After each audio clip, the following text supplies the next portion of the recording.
Okay, in this tutorial we're going to learn how to transform an image or an object and how to duplicate an image or an object. In previous tutorials we used the pen tool to draw a path around this girl, this protester. We made that path into a selection, and then we made that selection into a layer mask revealing the protester while blacking out the background image. Now if we look in this layers menu, the background image is still there, the full background and the protester herself, and then there's a mask part of that layer that's covering up the background. Last tutorial we learned how to adjust that mask, and now we're going to learn how to commit to that mask if we want to, and then do some transformations. Well, say I want this layer masked. I want this just my protester showing, but I don't need that mask anymore. I can click that layer mask and bring it down here to the garbage can on my layers window and let go, and this window will pop up. Apply mask to layer before removing. I can apply that mask. I can delete the mask altogether, which would return my background, or I could obviously cancel and go back. So once again, I'm going to click that, drag into the garbage, and say apply. This applied the mask, so the background is permanently deleted. That's destructive. So I would try to avoid that as much as possible. Try to avoid committing to the mask as much as possible. But for the tutorial that I'm doing now, I don't need that mask, so it'll be a little easier to see what I'm doing without that mask. I want to clarify I did not have to delete that mask. Okay, so now let's do some transformations. In order for you to see what I'm doing, I'm going to make my backdrop invisible so you can just see my protester. I'm going to do some transformations. I could always, I'm on my move tool, I got my object selected here. I could always go through edit, free transform, or transform and do some of these specific transformations. I could also do puppet warp. Well, I don't usually come up here through my edit drop down menu. There's a lot faster way to do that. I select Command T or Control T in the PC, and it brings up my bounding box here so I can do some transformations.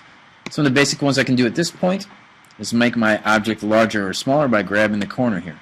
Now if I just grab the corner and start moving that around to make this object larger or smaller, it can easily get distorted and mess things up. I don't want that. Command Z. To maintain the proportions while enlarging or making your object smaller, hold the Shift key down, grab that corner, you can make it larger and see how it stays in proportion, or make it even smaller and it'll maintain its ratio, its proportion. Okay, I'm going to leave it like that. Now we can access these other transformations by right-clicking. While you're in the transformation mode, right-clicking, and we can do some of these basic ones. The scale you can do anyways. The rotate, we can do the rotate. Actually, I don't even have to click rotate. I can just come back out here, position my cursor outside the corner, and then I can do the rotation that way. Just as easy as that. Command Z. At this point, I can also adjust just one size. If I didn't want to stretch something out, I can adjust any of these sides to stretch out my object. Command Z. Now we can right click and do some of these specific ones. Scale and rotate you can do normally. But skew you have to select there, and I can drag out one side and sort of skew that side in one direction or the other, in or out, and I can do that with any corner. Okay, Command Z, I don't want that. I can right click. We can also do distort. Distort pulls one side out while keeping the other sides pretty much intact. One corner of that out, so I can distort it in different directions like this. Okay, that's the distort transformation tool. Alright, right click. We can also change the perspective. What the perspective does, if I drag out one corner, it drags out the opposite corner and makes that object feel like it's falling back in space, or if I drag it in, feel like it's coming forward in space. Gives it some linear perspective, some foreshortening. Okay. And it's good for if you have flat shapes that you want to transform to feel like they're coming out in space, you can do that perspective transformation. Okay, another fun one is the warp tool. And what the warp tool does is let me do some pretty interesting warps. on my image here to make it look different. I can make it look cartoony, sort of like a caricature. Really could do some pretty extravagant distortions and changes here through the warp tool. Okay, yeah, I think I like that, so I'm going to hit enter. Takes a second.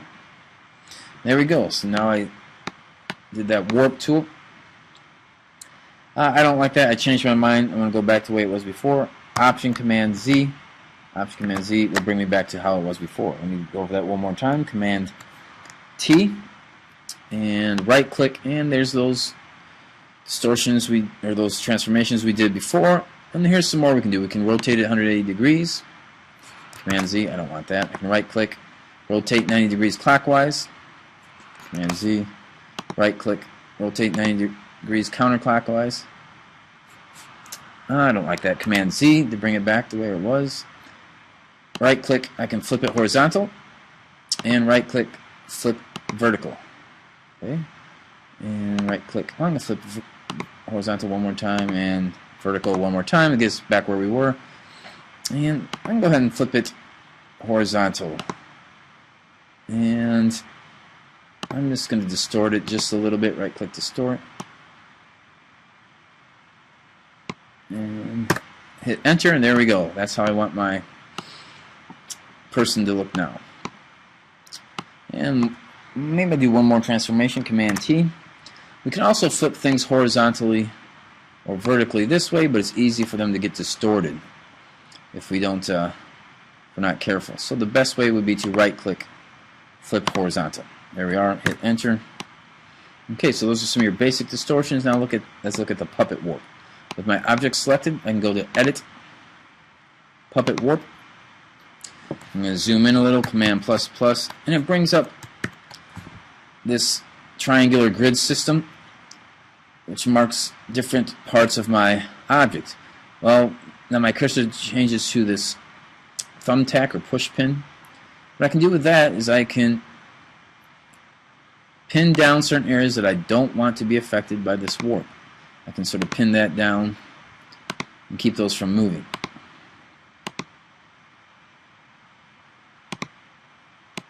And then I do a pin where I do want to grab my object and stretch it out. So I push my pin there, put my pin there. And then when I position my cursor over any of these, it changes to this triangle. With that, I can grab that pin, hold, and drag out that pin and give this nice warp. When I'm happy with it, I can hit enter. Takes a second. There we go. Now she looks like a Pinocchio. I don't really like that. I want to undo that. Option Command Z. And let's do the puppet warp one more time for something a little more subtle. Edit. Puppet warp. And I just want to position her head so it looks like she's looking up. So I can pin down some of these main points here. I want it to sort of rotate there. And let's pin this down. I don't want to pin that down. Command Z. And I'm going to grab her right here so I can position my cursor back over that last pin. Click, hold, and I can drag her so she's looking up. Just subtly looking up.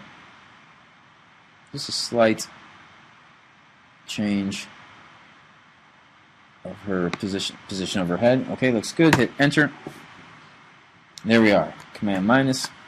And now she's slightly looking up instead of looking straight forward. And when I'm done with my transformations, I can bring my background back up. I don't have to make my backgrounds invisible to do transformations. I just did that so it would be easier to see. Alright, next thing we're going to do is duplicate. A quick way to duplicate an object. There's a couple ways. Let's do the quickest way. Hold the Option key or the Alt key on your keyboard down. Click with your mouse, drag, let go of your mouse, let go of your Option key, and there we are. We have our duplicate object. Now if you look over here in the Layers panel, you see it automatically made there's my original object, automatically made a new layer for that new object. Okay, let me grab this original one by clicking on there. And just a reminder, we have auto select up here in the corner on. I'm going to grab that object. I want to flip it over. Command T, right click, flip horizontally, and hit enter. And there we are. Now I have my guys looking at each other there. My masks looking at each other there. Out in outer space. Okay. Another way, let's look at a couple more ways to duplicate objects. Instead of just Alt-click drag, we can also come over here in my layers window and Alt-click drag a whole layer, drop it between the next two, and there we are. Now I have another object. So it's another way to duplicate. Alt-click drag a layer. I don't need that one, so I'm going to click that layer, hit delete. Another quick way is grab my object. Well, I want to select this object. I can select all in that layer. Command A, which selects my whole layer. Now I can copy and paste. Command C copies it. Command V pastes it. Okay. Once again, I'm on a layer. Let's copy this one this time. I'm on this layer. Command A selects that whole layer. Command A. Command C copies it. Command V pastes it. There we go. I don't need that. I can hit delete. Another way to select specific parts of a layer, just what's on the layer, just the objects of that layer, I can come into my layer here, and my cursor, position over that layer icon, Command click there, and you see I just select the pixels on that layer, this object, and then I can do the same thing. Command C, Command V. And there we go. I have three of this person now. I don't need this one. I hit delete. Bring these down here. Bring this one over here. And there we are. Let me bring my backdrop back up. I'm going to do the desert backdrop this time. There we go. And file. You should always save things when you're done. And that's it.